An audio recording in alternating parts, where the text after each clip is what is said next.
Step one, to get the modem out, make sure your key's turned on and lift your seat up all the way with your lever right there. So your seat's all the way up. You've got to be able to get this mat out of here. Once you have the mat out, you can just wiggle it out. You'll see that there'll be 4 tabs. 1, 2, 3, and 4 to lift out. You pry them out with a screwdriver. Pull them straight out. Take the cover off.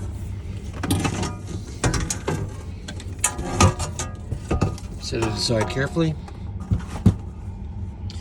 You'll see that the MTG sitting here, it's got 2 clips on it. Take a screwdriver and just pry up on this edge carefully and slide it out. It takes a little bit, but just pry it so it unhooks here. Slide these 2 off. That releases the modem. That's step number 1. Okay, step 2. You'll notice some of the connections are different. The Ethernet port is now square. We need to put an adapter on that. So you get your cable. This is one of them. PFP 16073. Connect it to the Ethernet port, and this connects to your display so that we can take the display Ethernet cable that's on here, disconnect it. This goes right to the display itself. Connect it on here. We're going to test this afterwards. There's only 2 ports left on the back side. One is GPS and one is cell. You can't get them mixed up. You notice on here it's got a terminator. Leave that terminator on.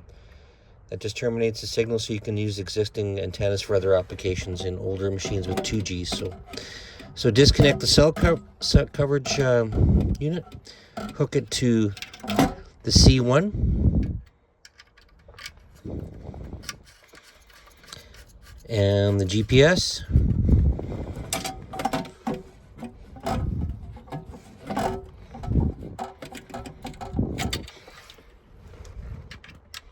To the GPS port, so you only have 2 connections. Make sure they're tight.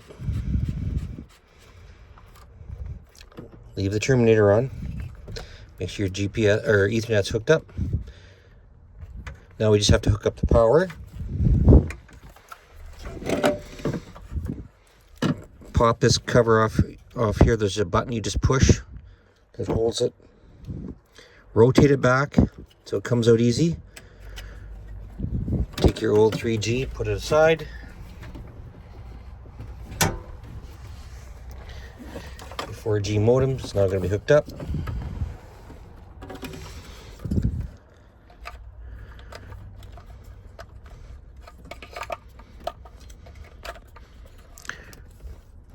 Just press it and then rotate the lever till it clicks. That's connected. That's all connected.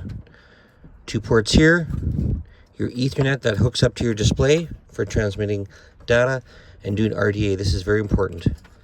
Now you have a choice here. You can replace all the clips with the correct ones, or I would just lay it in here. And you can run some zip ties around there, hold it, or duct tape, whatever. It's not going to go anywhere sitting in there. It's up to you, your choice. It should automatically register now too. But check it with the RDA when you're sitting in the cab after a few minutes. One thing I just forgot to mention is make sure you turn the power off before you do all this. But you have to have the power on to get the seat up all the way, otherwise you can't get the mat out. So and then go outside and disconnect the power. I've got the power disconnected right now and the battery disconnect.